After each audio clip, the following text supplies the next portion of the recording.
It's Tuesday the 19th of May. This is Channel M's Lunchtime News and these are today's headlines.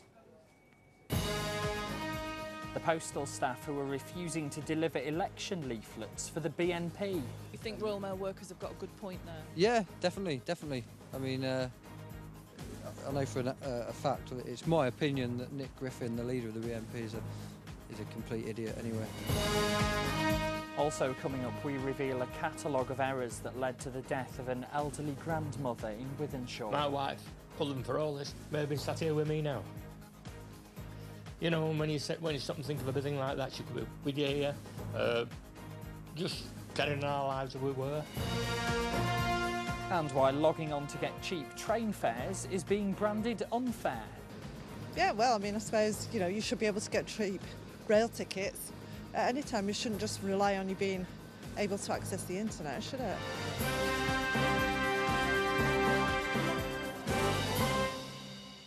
Good afternoon. Our top story is the anger from postal staff who say bosses are forcing them to deliver leaflets promoting the BNP in the upcoming council and European elections. Meetings are taking place between unions and employers over the issue. Workers have been refusing to take the pamphlets out with their other post, as Beverly Walkton now explains. Bold colours, bold statements, but not from anyone black or Asian. Hardly a portrayal of modern Britain. Instead, warnings over Muslim Turks swamping Britain. On June the 4th, it will be the European parliamentary elections, and the Royal Mail has a legal obligation to deliver to homes party political leaflets like this. Except this one is causing outrage, so much so that it's believed some of the workers at this depot have refused to deliver it. The row has also hit offices in Prestwich, where there's a strong Jewish community, Wilmslow, Alderley Edge and Glossop. The Communication Workers Union, who represent Royal Mail staff, say they're not happy with the fact Royal Mail seems to be going back on a promise made 4 years ago. This gave workers a conscience clause, which allowed staff to refuse to deliver literature they find offensive. You think Royal Mail workers have got a good point there? Yeah, definitely.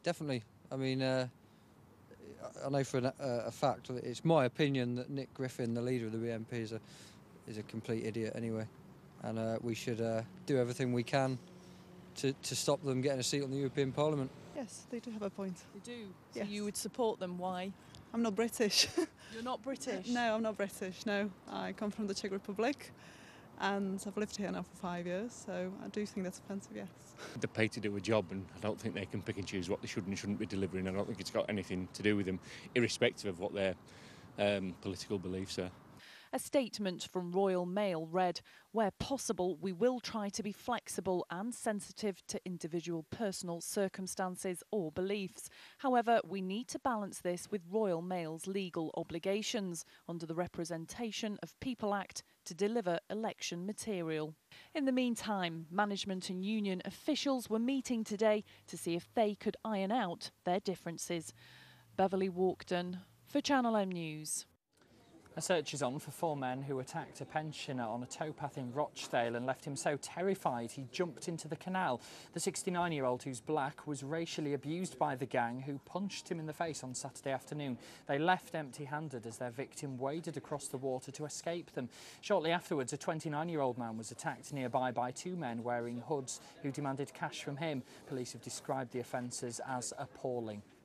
A university lecturer who organised a campaign to prevent the loss of 150 jobs at Salford University has been suspended. Gary Duke met senior managers at the university yesterday and believes his recent appointment and role as branch secretary of the University and College Union made him a target for disciplinary action. Next, to an 81-year-old pensioner who went to hospital for a nosebleed but died several days later after she was given a fatal dosage of a blood-thinning drug. Bosses at South Manchester, formerly Wythenshawe Hospital, are now saying sorry to relatives of Edith Reed after an inquest decided her death was by misadventure. Blood tests were missed, signs of her condition getting worse weren't spotted, other procedures weren't followed because of staff shortages. Our reporter Nina Warhurst has been to meet Edith's family. Absolutely devastated, and the main reason for that is because Mum was a real fighter. She fought all the way, and on this particular illness, you know, she had actually recovered from it. You know, the consultant was so pleased with her, and he said she could go home on the Tuesday probably. Mum was absolutely made up. We were all happy. And then it just all went pear-shaped. It was just awful. It's difficult where to start because there's so much of it. The investigation report was 25 pages and it sort of catalogued by the hour what had gone on. And it was a mixture of doctors that had only been in doctors for 5 days. They were unsupervised. They were expected to look after 300 patients. There was issues with the IT systems where doctors were signing on and using names and passwords of other doctors, one of which had actually left the trust.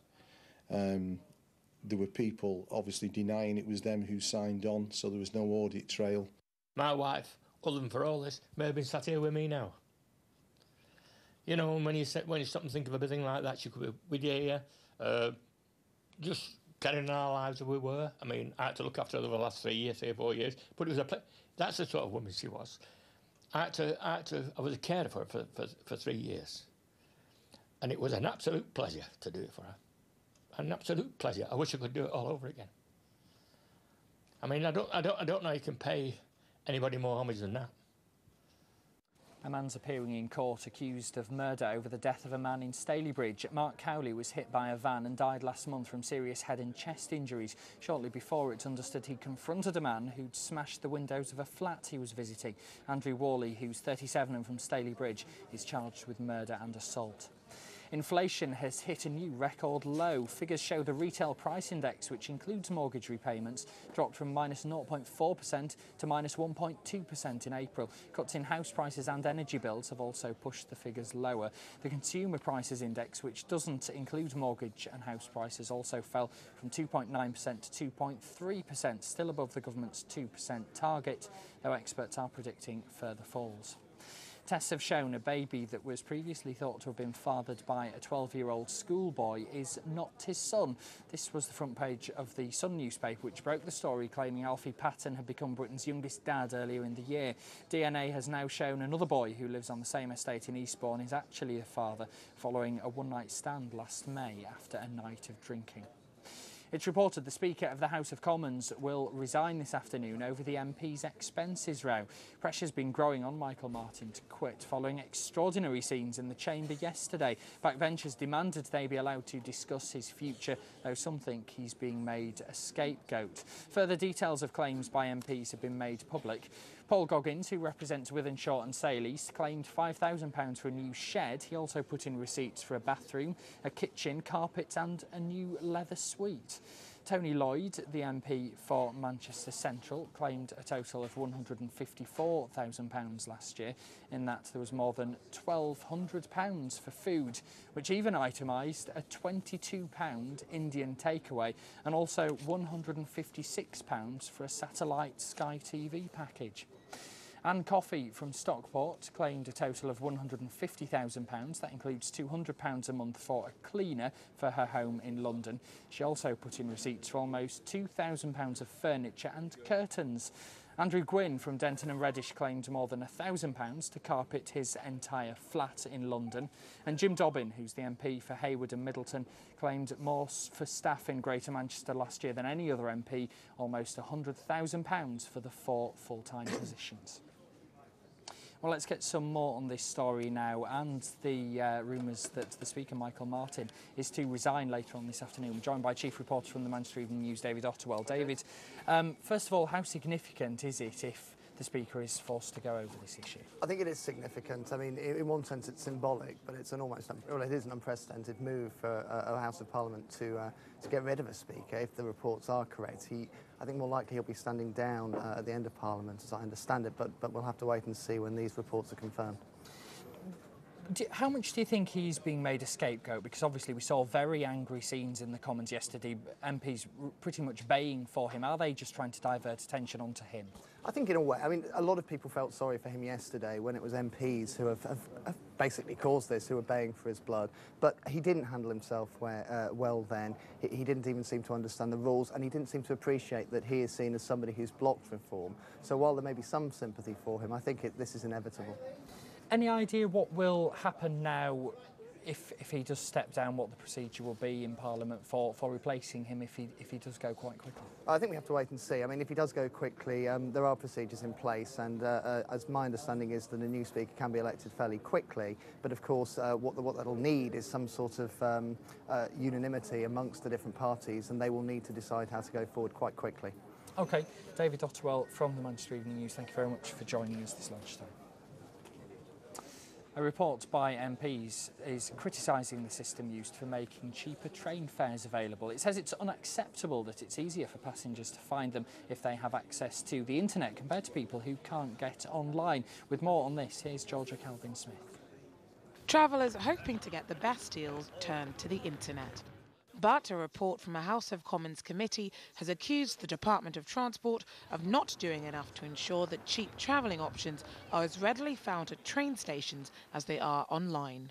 Now, although deals and discounts can be bought at railway stations, at the moment it's far easier for passengers to have a look for inexpensive tickets on a computer screen than in person at a ticket office, meaning that if you're travelling at the last minute or you don't have a computer, you're more than likely to miss out on low-cost fares. Should be able to get cheap rail tickets at any time. You shouldn't just rely on you being able to access the internet, should it? Digital inclusion is a massive issue, and it's not just rail tickets, it's loads of things. Pricing policies are complicated even online, and things need to be clearer. There needs to be menus for people to easily access information on vital public services like transport. It does stop people, if you've not got a computer, being able to buy them, definitely. I mean, I know most people can access the internet, but it doesn't help everyone, does it? The MP's report has said the current system undermines the whole basis of the railways being a public service available to all. Georgia Calvin-Smith, Channel M News. It's claimed CCTV has had no significant effect on cutting crime. The Home Office has been looking at how much difference it's made in city centres, housing estates and on public transport. Officials say the cameras have only had a modest impact on cutting crime levels, but they do work best in car parks, where they've reduced the number of break-ins. The driver of a car has been punched and attacked with CS spray in Middleton by two would-be carjackers. The 18-year-old was in his Fiat Punto on Saturday evening outside a Chinese takeaway when the pair approached twice and asked for a cigarette. The third time, they forced open his door and sprayed him in the face. They ran off as he sounded the vehicle's horn. The boxer Ricky Hatton is being sued for more than £1 million by his former trainer Billy Graham. After a successful partnership in the ring, the pair could now face each other in court. Billy Graham helped turn Ricky Hatton into a world champion. They were together for 11 years before Graham was sacked almost a year ago. He now claims he wasn't paid for his services for his last fight, a win over Juan Lazcano at the City of Manchester Stadium last summer. Graham also says he was due a larger share of the purse for the fight with Floyd Mayweather 18 months ago. Graham was believed to have been paid £450,000 for that fight, but wants 10% of Hatton's total earnings for the bout. Hatton's lawyer has received a writ and is confident that Graham isn't owed a penny. The Hatton camp say they're happy to go to court over the matter. The dispute comes as Hatton considers retiring after losing to Manny Pacquiao early this month. Time now for a look at the lunchtime sports headlines. Checking those details for us, here's Ian Irving. Thanks, James. Manchester City chairman Khaldoon Al-Mubarak has told Mark Hughes he must finish in the top 6 next season. The statement comes just days after the Blues missed out on a Europa League spot with defeat at Tottenham. But the Abu Dhabi owners say they are satisfied by the manager's first season in charge and that they will spend big again this summer. On a more worrying note for the Blues, midfielder Stephen Ireland has said a new contract is a long way off, and he's even unsure whether he will sign one or not. Last week, Hughes said the club was close to agreeing a new deal with the Irishman. 4 separate bids are being lined up to take over troubled club Stockport County. The deadline for offers to save the Edgeley Park side is later today, but it's believed a consortium of local businesses have already lodged their interest, along with groups led by ex-County Chief Mark Maguire, former Hatters chairman Brendan Elwood and Jill Melrose, who played for Manchester City in the 1980s. Antonio Valencia's agent has confirmed that Real Madrid have made a bid for the Wigan Athletic man. Steve Bruce has already said he expects the winger to depart the JJB in the summer, and that news is sure to alert Manchester United, who have also been linked with a move for the Ecuadorian.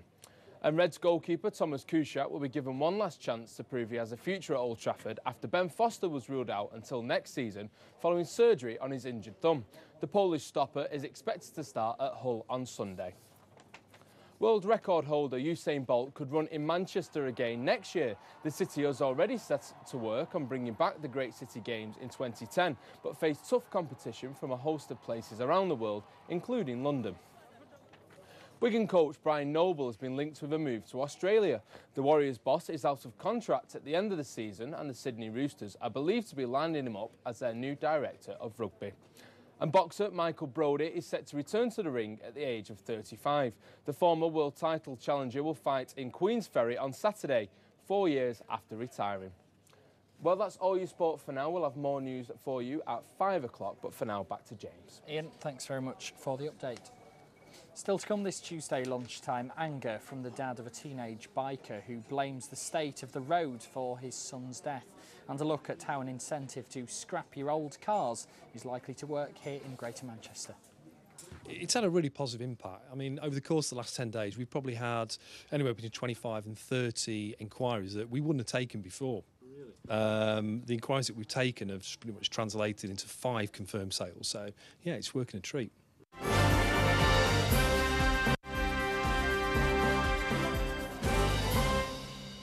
You're watching Tuesday's Lunchtime News. Welcome back. Don't forget, if you go online to channelm.co.uk, you can watch either this programme again or any of our other reports as well, including the new crackdown on rogue traders that's aiming to stop more people falling victim to them, and some amazing pictures of Usain Bolt setting a new world record running through the centre of Manchester. That's at channelm.co.uk. Next, it's been dubbed Bangers and Cash, the plan to give you £2,000 off a new car if you scrap your old one. The idea is to get the car industry moving again and also help the environment. But will it work? Kevin Duffy has been taking a look. This car is parked on automotive death row. If the owner, Peter Cartwright, takes up the government's £2,000 incentive to buy a new car, then his 10-year-old Audi will end up somewhere like this. Well, I think it's a very good idea, but as I mentioned to you before, that's the one thing that hasn't been mentioned on any of the news items that I've heard, is whether it's over and above any discounts you might get from a dealer. So I would like to know that, and I noticed our dealer in there didn't say anything, did he? Well, that's a battle you'll have to fight on the showroom floor. But meanwhile, the scrappage incentive scheme appears to be stimulating the new car market just as the government hoped, even at the luxury end of the market. It's had a really positive impact. I mean, over the course of the last 10 days, we've probably had anywhere between 25 and 30 inquiries that we wouldn't have taken before. But has that turned into sales? I'm very pleased to say that, yes, it has. The inquiries that we've taken have pretty much translated into 5 confirmed sales. So, yeah, it's working a treat. But just as the government launches this scheme, it's come under fire from the motorists' lobby group, the Association of British Drivers. They say that the scheme is going to be bad for jobs and the economy, and possibly for road safety as well. They say the spares and repairs industry will suffer, while sending perfectly good second-hand cars to the scrapper means more potentially dangerous bangers stay on the road. Meanwhile, the scheme runs until February 2010 or until the £300 million budget is used up. Kevin Duffy for Channel M News. The dad of a teenage biker who died in a crash in Haywood is hitting out at the council, blaming the state of the road for his son's death. Anthony Peplow is angry that no action will be taken against officials after 19-year-old Michael was killed after falling into the path of an oncoming vehicle. Ben Bland has been to meet him. Well, we were devastated. I mean, absolutely, because we believe the road is to blame, and we're not alone in that. I mean, there are several, dozens of people who have wrote to us to tell us their experiences on the road. And it's been a bad road for years. I mean, and it was flooded with like 6-7 inches of water over a wide distance of the road, up to 20 metres. So I can't believe that the council can't be held responsible for not maintaining the road properly. And where do you go from here? Is this the end of the... because you were trying to get the council in court over corporate manslaughter at one stage. Is that now no longer an option, or do you fight on?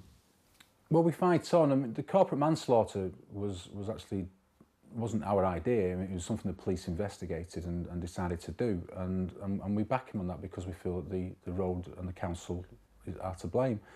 But we are now waiting for an inquest, and from the inquest we are hoping that more evidence will come to light, because there are items that were found at the roadside 8 months after Michael's death, which, if a proper investigation had took place, would have been found at the time and taken as evidence.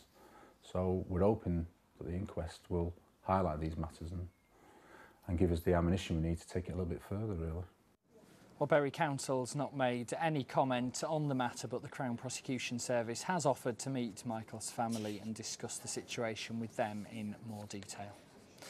A report due out later that's expected to clear the security services of missing chances to stop the July the 7th bomb attacks. 52 innocent people were killed in coordinated attacks on the London Underground and a double-decker bus.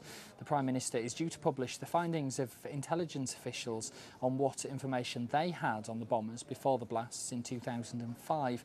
Victims' families have called for a full public inquiry into what was known ahead of the explosions. A shopper has been turned away from the checkout at an Asda in Eastlands for buying too many cleaning products. Will Hanna had got to the conveyor belt with 2 trolleys of £1,000 worth of items. He was told he'd gone over the limit and had emptied the shelves, so other customers couldn't buy some items. He says he needed them after being let down by his regular supplier for his apartment hotel. Time now to take a look at the lunchtime weather.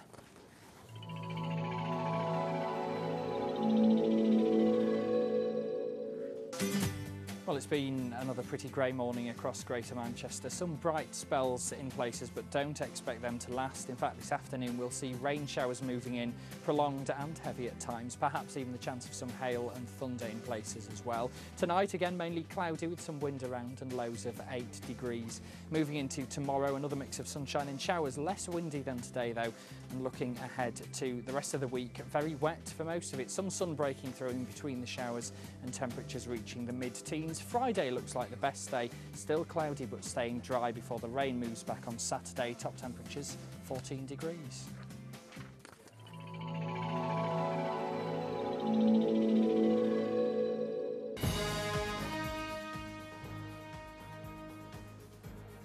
This is Channel M, our top stories. Union leaders are meeting postal bosses after delivery staff started refusing to carry BNP leaflets.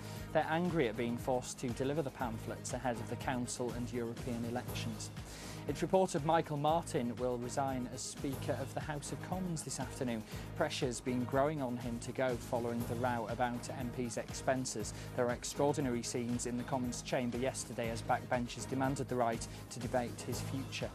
Police are looking for a gang of men after 2 canal-side attacks in Rochdale. In one of them, a pensioner was racially abused and was so terrified he jumped into the water and started wading to the other side. Police have described those attacks as appalling.